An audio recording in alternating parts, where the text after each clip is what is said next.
ও গিন্নি, গিন্নি, গিন্নি গো, একটু শান্ত হ, একটু কথাটা শোনো। না না, আমি আর কিচ্ছু শুনবো না। এক সপ্তাহ সময় দিচ্ছি, তার মধ্যে মহারানীর মতো ওই সীতাহার আমার চাই চাই চাই। আহা, কিন্তু গিন্নি ওটার যে অনেক দাম। আমার কি আর মহারাজের মতো অত টাকা আছে বলো?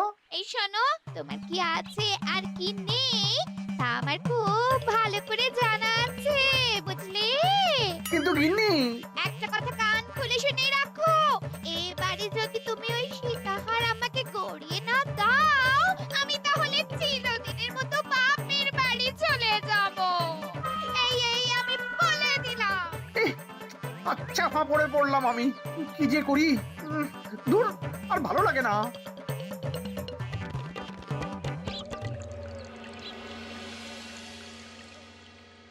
আজকে তোমাদের সকলের কাছে আমার একটা প্রশ্ন আছে। বলুন মহারাজ। আচ্ছা, ধরো তোমরা যদি এ রাজ্যের লোক না হতে, অন্য কোন রাজ্যের হতে, তাহলে তোমাদের কাছে কৃষ্ণনগর কেমন মনে হতো? মহারাজ, এক কথায় বলতে গেলে সমৃদ্ধ শক্তিশালী রাজ্য। বেশ, তা হঠাৎ এমন প্রশ্ন মহারাজ? আসলে বেশ কিছুদিন ধরেই আমি একটা কথা ভাবছিলাম। ঈশ্বরের দয়ায় আমাদের সবই আছে, তবু রাজ্যকে আরো শক্তিশালী ও অন্যান্য রাজ্যের সাথে সুসম্পর্ক বজায় রাখা একটা রাজধর্মে পড়ে। ঠিক বলেছে। ঠিক বলেছেন। বলি, তুমি কি এসব কথা কখনো ভাবো মন্ত্রী? হ্যাঁ, মানে আগে রোজ না, কিন্তু কখনো সখনো বোধহয় ভেবেছিলাম। কবে শুনি? ইয়ে, ওই তো কিছুদিন আগে, ওই সেদিন। এটা ঠিক কোন সেদিনের কথা বলছেন মন্ত্রী মশাই? যেদিন আকাশে ওই দুটো সূর্য উঠেছিল? তোমাকে সবকিছুতে ফোড়ন কাটতেই হবে না গোপাল, হ্যাঁ? কি আর করি বলুন, আপনার কষ্ট যে আর সহ্য হয় না। যাই হোক, মুদ্রা কথা হলো, এসব কথা মাথায় রেখে এখন আমাদের কিছু করা উচিত। কিন্তু কি করা উচিত সেটা আমি ঠিক বুঝতে পারছি না। এই একটা করে রসগোল্লা খাওয়ালে কেমন হয়? এই, তুমি থামবে?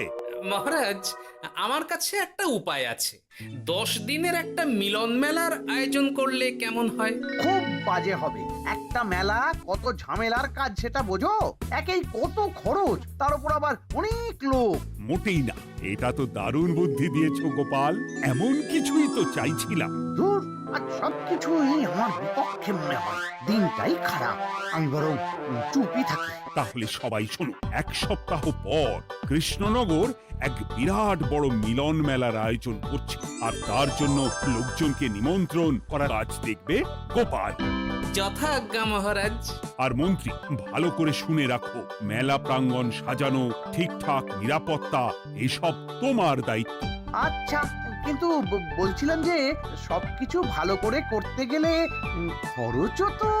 ওসব নিয়ে তোমাকে চিন্তা করতে হবে না। যত খরচই হোক আমাকে বলো, আমি দেব। আরে বাস, তো দারুণ ব্যাপার। এই ফাঁকে যদি কিছু আমারও লাভ হয়ে যায়, তাহলে গিন্নির গলার হারটার কিছু একটা করতে পারবো। বেশ, তাহলে প্রত্যেকে নিজেদের কাজ শুরু করে দাও।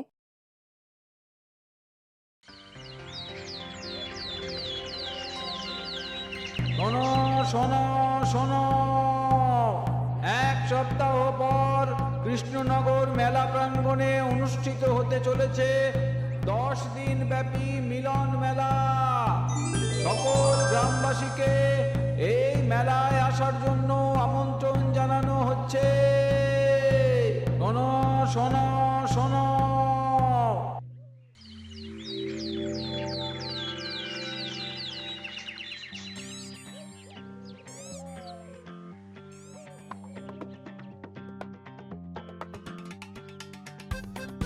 বাহ বাহ বাহ, ঠিক যেমনটা চেয়েছিলাম তেমনটাই হয়েছে। আর এসব কিছুর জন্য আমি গোপালকে ধন্যবাদ জানাতে চাই। কি যে বলেন মহারাজ, এই কৃষ্ণনগর তো আমার নিজেরই পরিবার। সেসব আমরা খুব ভালো করেই জানি গোপাল। আদিক্ষেতা একেবারে উতলে পড়ছে। এসব দেখে গা জ্বলে যায়। তোমার এই এত ভালো বুদ্ধি দেওয়ার জন্য আমি তোমাকে 50টি স্বর্ণমোহর উপহার দিতে চাই। এটা কি হলো? এরকম হলে কিন্তু আমি খেলবো না। কেন মন্ত্রী, তোমার আবার কি হলো? আমিও তো মেলার আয়োজন করেছি, তাহলে গোপাল একা কেন উপহার পাবে? সে তো মেলার জন্য অনেকেই কাজ করেছে, কিন্তু আসল বুদ্ধিটা তো দিয়েছে গোপালই। মন্ত্রী মশাইয়ের বোধহয় খুব হিংসা হচ্ছে। ঠিক আছে মহারাজ, আপনি বরং এই উপহার সকলের সাথে ভাগ করে দিন। না গো, কোনো ভাগ চাই না। তোমার উপহার তুমিই রাখো। যত সব।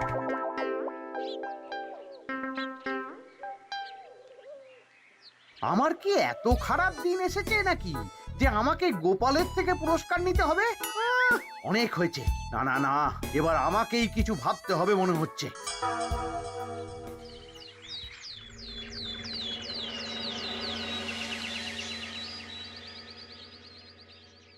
আমার আমার সব শেষ হয়ে গেল গো, সব শেষ হয়ে গেল। এবার এবার আমার কি হবে? মহারাজ, মহারাজ কিছু একটা করুন, মহারাজ কিছু একটা করুন। চিন্তা করো না, আমি দেখছি। যারা দোষী তারা শাস্তি পাবেই।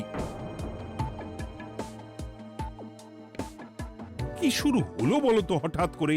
এত বড় বড় চুরি ডাকাতি হয়ে গেল, অথচ কেউ কোনো টেরই পেল না। হ্যাঁ মহারাজ, আসলে রাতের বেলা যখন সবাই ঘুমিয়ে থাকে তখন এই চুরি ডাকাতিগুলো হয়, তাই কেউ কোনো শব্দ পায় না।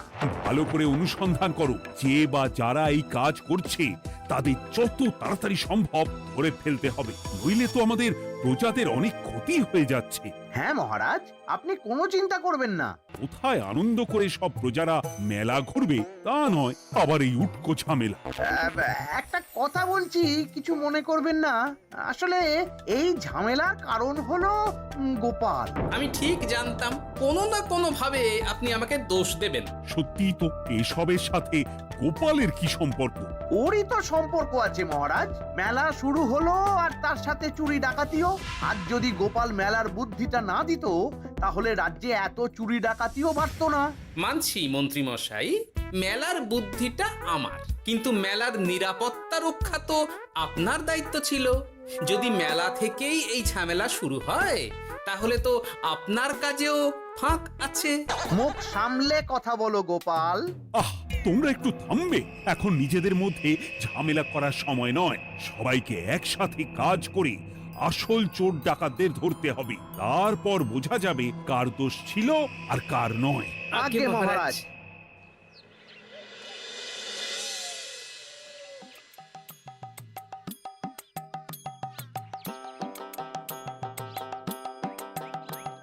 এই তো তুমি এসে গেছো। তাড়াতাড়ি মুখ হাত ধুয়ে বসো, তোমার জন্য একটা জিনিস এনেছি। বলো কি জিনিস? আরে আরে একটু অপেক্ষা করোই না, আমি আনছি। হ্যাঁ বেশ, আনো তাহলে। এই নাও, খাও। মিষ্টি দই। হ্যাঁ গো, খেয়ে দেখো তো কেমন। দারুণ সুন্দর স্বাদ তো গিন্নি। কোথা থেকে এনেছো? ভালো, মেলা থেকে এনেছি। ও জানো, বিনা পয়সায় গো। বিনা পয়সায়? তা কে দিল শুনি?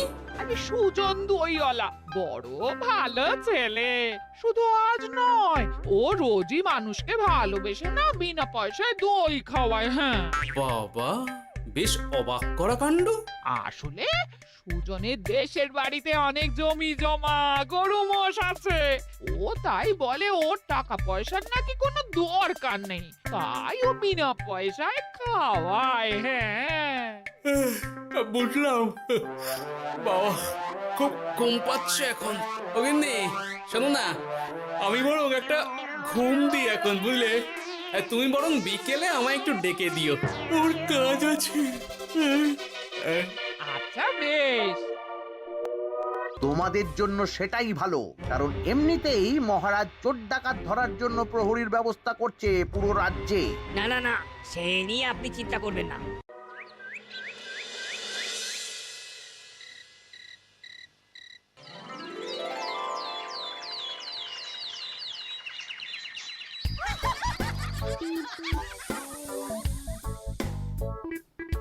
কই গো?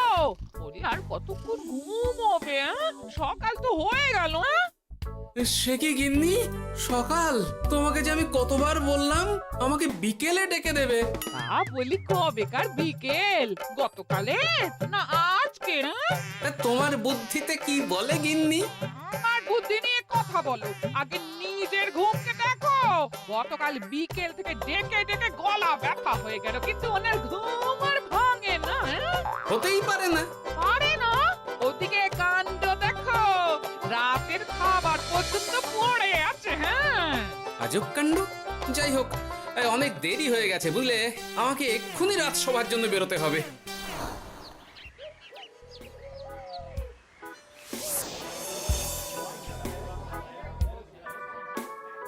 বাবা, এত ভিড় কি আছে এখানে?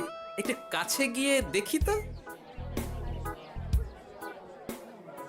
সত্যি সত্যি ভাই সুজন, তোমার হাতে জাদু আছে।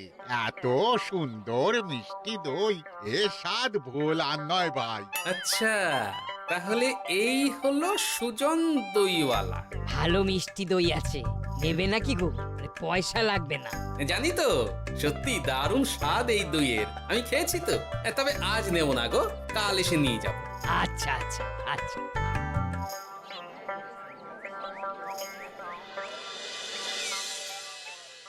আর কোনো নতুন খবর পেলে ওই ডাকাতদের ব্যাপারে? না মহারাজ, এখনো ঠিক ধরতে পারিনি। ওরা বোধহয় বুঝতে পেরে গেছে যে আমরা খোঁজ করছি। মহারাজ, আমার মাথায় একটা নতুন বুদ্ধি এলো। রাতের বেলা করে সব বাড়িতে পাহারা দেওয়া শুরু করলে কেমন হয়? সব চুরি তো রাতেই হচ্ছে। আরে, এ তো দারুণ বুদ্ধি। কিন্তু মহারাজ, আমাদের রাজ্যের প্রহরীরা রাতের বেলা কি করে পাহারা দেবে? কেন কেন, কি সমস্যা? অনেক সমস্যা আছে। তাদের শরীর খারাপ হতে পারে, তার চেয়েও বড়, রাত জেগে থাকলে দিনে তারা সকলে ঘুমোবে, তখন পুরোটাই বেকার হবে। কিচ্ছু বেকার হবে না মন্ত্রী মশাই, আমাদের প্রচুর সেনা আছে। তাদের সকলকে দায়িত্ব ভাগ করে দিলেই হয়ে যাবে। তুমি বেশি বোঝো। গোপাল তো কিছু ভুল বলেনি মন্ত্রী। আমরা পাহারা বাড়াবো। আমি আজই সব সেনাদের সাথে কথা বলছি। সেনাপতি, তুমিও এই ব্যাপারটা একটু দেখো। যথাজ্ঞা মহারাজ।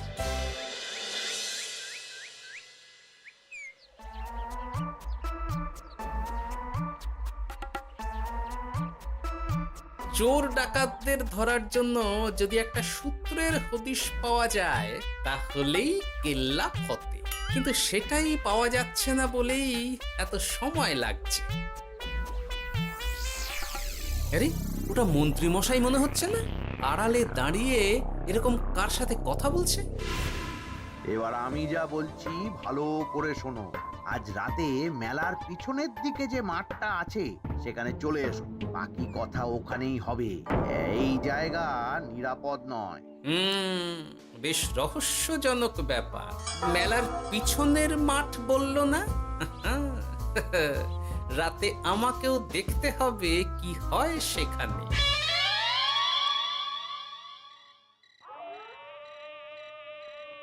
উফ, কি মশা রে বাবা! কখন থেকে দাঁড়িয়ে আছি, মন্ত্রী মশাইয়ের পাত্তা নেই কেন?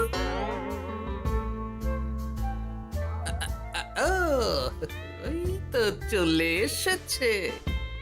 এই যে আমার সোনার হাটটা কই? হ্যাঁ, পই পই করে বলেছিলাম আমার ওটা চাই। আগে কি আর বলি বলুন তো, ওই হারটা আমাদের দলের প্রধানের খুব পছন্দ হয়ে গেছে, তাই কোনোভাবেই ওটা দিতে পারলাম না। কি এত বড় সাহস! আমার বলার পরেও তুমি এরকম করলে? বড় ভুল হয়ে গেছে মন্ত্রী মশাই, এবারের মতন ক্ষমা করে দিন, আর হবে না, এই কথা দিচ্ছি। তোমাদের জন্য সেটাই ভালো, কারণ এমনিতেই মহারাজ চোর ডাকাত ধরার জন্য প্রহরীর ব্যবস্থা করছে পুরো রাজ্যে। না না না, সে নিয়ে আপনি চিন্তা করবেন না। আমাদের ধরা পড়ার কোনো সুযোগই নেই, কারণ যে পরিমাণ ওষুধ আমি আমার দইতে মিশিয়ে দিই সেটা একবার যে খাবে মরার মতন ঘুমোবে। বাহ বাবা, সে তো খুব ভালো। করো করো। তার কোনো নতুন খবর পেলে? মেলা তো শেষের দিকে। হ্যাঁ, পেয়েছি। পাশের গ্রামের বলরাম নামে এক বড় মহাজন আছে। পরশু তার মেয়ের বিশাল ধুমধাম করে বিয়ে। শেষ একটা বড় দান মারতে পারলেই আপনার আমার দুজনেরই শান্তি।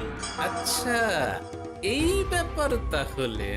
এসব কিছুর পেছনে মন্ত্রী জড়িত, এইবার বুঝতে পারছি কেন রাতের পাহারাতে ওনার এত আপত্তি ছিল। কিন্তু ওই লোকটা কে? ঠিক আছে, এখন যাও, একটু সাবধানে কাজ করো আর আমার পাওনাটা ঠিকঠাক দিও, কেমন? সে কি সুজন দইওয়ালা? এবার আমার কাছে পুরো ব্যাপারটা পরিষ্কার হয়ে গেছে। না, কালই মহারাজকে সব জানাতে হবে, আর এদের হাতে নাতে ধরার জন্য একটা উপায় ভাবতে হবে।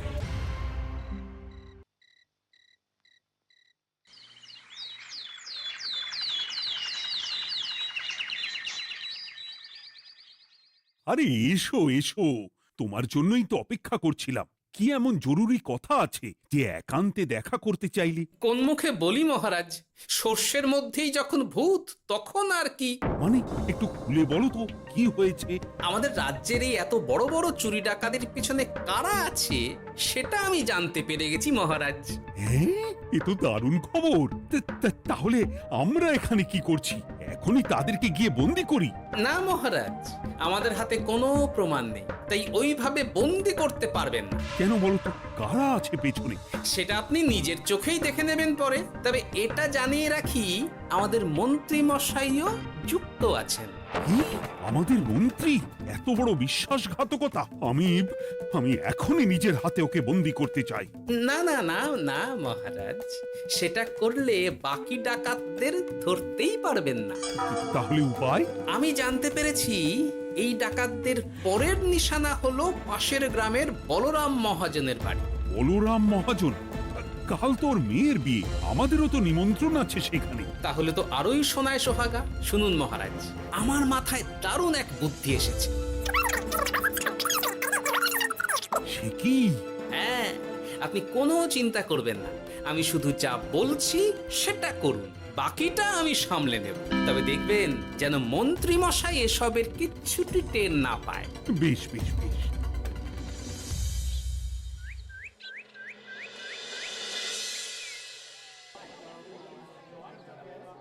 আর তো কিছুক্ষণ, এরপরেই তো সন্ধে নামবে।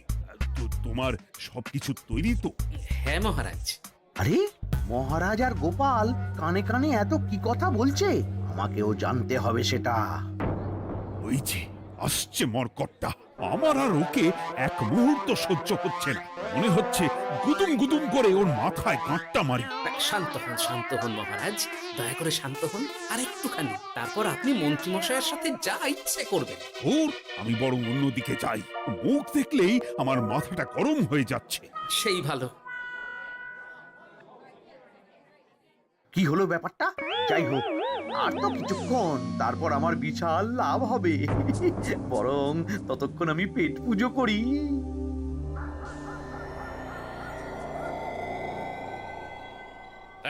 যা যা দামি জিনিস আছে সব দিয়ে দে। এই তো খেলা শুরু। এবার আর আমায় পায় কে? ও বাবা, এরা আবার কারা? সত্যি গোপাল দারুণ চাল চেলেছে। এই তোমরা এখানে কি করতে এসেছো? কেন, তোমরা যা করতে এসেছো? ডাকাতি? এমন তো কোনো কথা ছিল না। কার দলের লোক তোমরা? মন্ত্রী মশাইয়ের দলের লোক। এই রে, কি বলছে সব? কোথায় কোথায়? এই মন্ত্রী মশাই, এই কি বলছে এরা? আপনি দু নৌকোয় পা দিয়ে চলছে, আমরা থাকতে আপনি আরো এক ডাকাতের দলের লোককে ডেকেছেন। কি মন্ত্রী? শেষে কিনা তুমি? কি খেয়েছে রে, আর বোধহয় বাঁচতে পারবো না। কই, চুপ কেন? বলুন, মন্ত্রী মশাই সোনার হার ডাকাতি করে আপনাকে দেওয়ার জন্য এখানে ডেকেছেন। কি সোনার হার? আমাকেও তো একই কথা বলেছে। আপনি আমাদের থেকে খবর নিয়ে অন্য দলকে কাজ দিয়েছেন। এই না না, মিথ্যে কথা। কিসের মিথ্যে? আপনি ছাড়া তো আর কেউ জানতো না এখানের কথা। না গো, আমি শুধু তোমাদেরকেই কাজ দিয়েছি একদম শুরু থেকে। আর কোনো ডাকাতের দলকে আমি চিনি না, আমি তো নিজেই প্রথম শুনছি। মন্ত্রী, লজ্জা করে না তোমার? তুমি আমার প্রজাদের এইভাবে ঠকাচ্ছিলে। ইয়ে মানে মহারাজ, আমি আসলে অনেক হয়েছে মন্ত্রী মশাই, আপনি ধরা পড়ে গেছেন। প্রহরী, বন্দি করো সবাইকে, আর মন্ত্রীকেও। আমাকে ক্ষমা করে দিন মহারাজ, আমি ইচ্ছা করে এটা করিনি। আসলে আমার গিন্নি কদিন ধরেই মহারানীর সীতাহারের মতো দেখতে হার বায়না করেছে। তার জন্য তুমি নিজেদের লোকেদের থেকেই চুরি করবে? আর কি করব বলুন, এক সপ্তাহের মধ্যে হার না দিলে বাড়ি ছেড়ে চলে যাবে বলেছে।